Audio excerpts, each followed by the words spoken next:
Welcome to I Wrote This News. Today is February 11, 2022. I've got your news right here, pal. Story number 1. Apparently there's more to fusion than just Korean tacos. An experimental reactor in the United Kingdom has generated the highest ever sustained energy from nuclear fusion, the process that powers the sun. The joint European torus, or JET, produced 59 megajoules of energy over a fusion pulse of 5 seconds. For those who don't have a deep background in physics or engineering, a megajoule is a really, really big joule. 59 megajoules is not a massive energy output, only enough to boil about 60 kettles worth of water. But the significance is that it validates design choices that have been made for an even bigger fusion reactor now being constructed in France.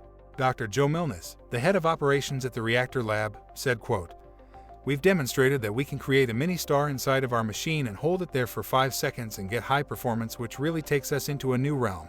If nuclear fusion can be successfully recreated on Earth, it holds out the potential of virtually unlimited supplies of low-carbon, low-radiation energy.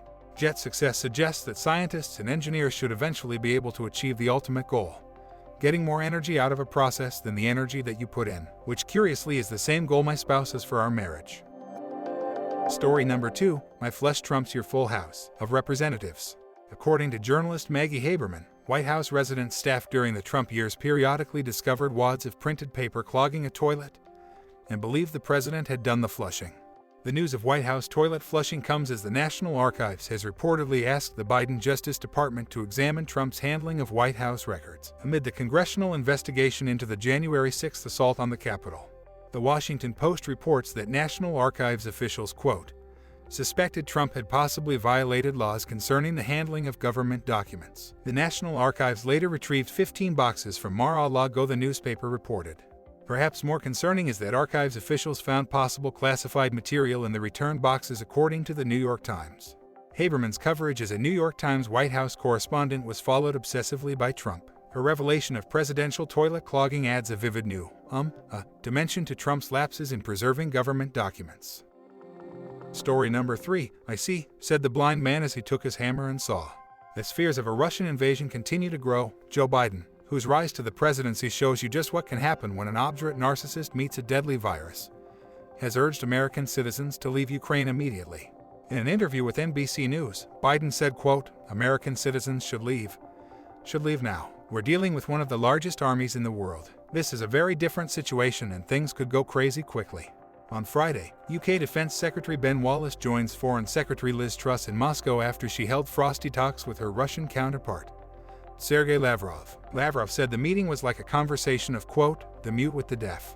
But which side is which? Let's break this down. The UK could either be the mute side or the deaf side. Let's assume for a moment that Russia is the mute side. If that were the case, Lavrov couldn't have said anything. Thus, by the process of logical elimination, Russia must be deaf and the UK mute. When asked for a comment, the UK didn't respond, which kind of proves my point. Story number 4. Representative Kevin McCarthy admits something. House Republican leader Kevin McCarthy either obliquely admitted Wednesday that the Capitol riot was a violent insurrection or that he was a no-one. Asked Wednesday about Senate Minority Leader Mitch McConnell's description of the riot as a violent insurrection, McCarthy said, quote, "No one would disagree with that." Sure, no one would disagree with that, except, say, Donald Trump. Here's what the former president said in a video message to those attacking the Capitol as it was happening.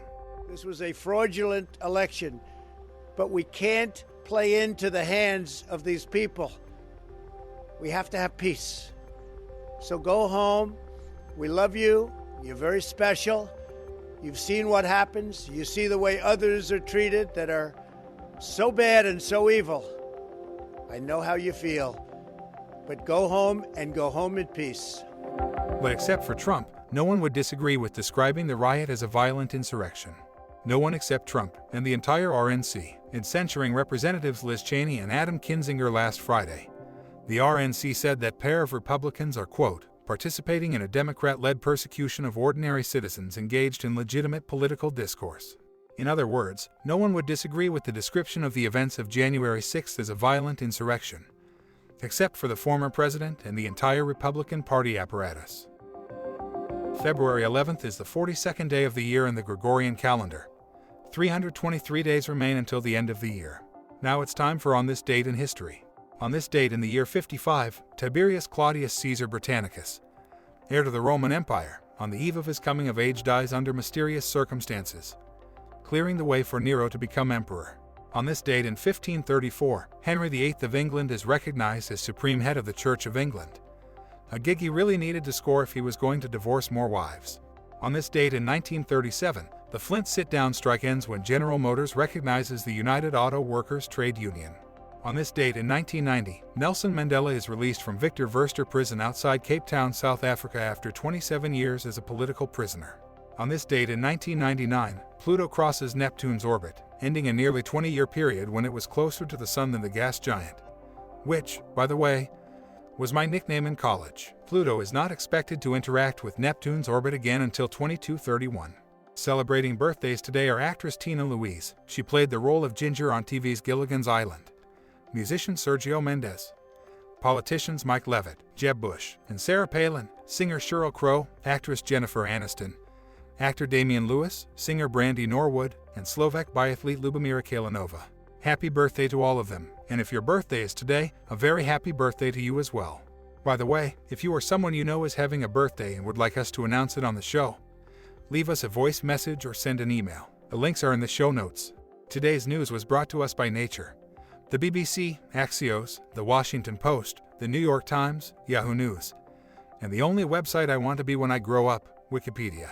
If you have a comment or a question about anything you've heard today, or if you have a suggestion, please send us a note at I wrote this news, all one word, at thatradioshow.com. That email address one more time is I wrote this news, all one word, at thatradioshow.com. One more thing, if this podcast sounds a little funny, that's because it's also an experiment. All of the vocals were generated using AI technology. Hopefully the show will sound different and better as the tech improves and as we improve at using it. I'm Bob Meese, hoping you have an amazing day. We'll get together again soon.